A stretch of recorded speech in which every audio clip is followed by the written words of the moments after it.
વાંકોલમાંની યાત્રા કરવા ગયા હતા. દીવો ધૂપ અગરબત્તી અને માતાજી દરિયાના કિનારે બેઠા છે, પણ અત્યારે વેર આવવાની છે એટલે અમે દીવો ધૂપ કરી અને રિટર્ન થઈ ગયા છીએ.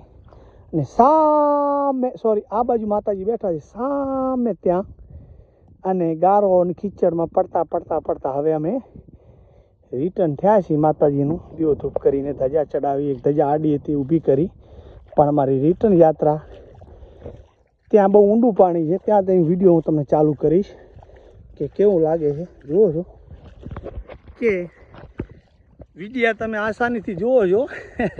અમને અહીંયા ઘણી તકલીફ પડી રહી હોય છે. જરાક વિડીયાને શેર અને લાઈક કરી દેજો. હવે જે ઘણું પાણી ઊંડું છે એનું તમને જરાક બતાવીશ બીજી ક્લિપમાં.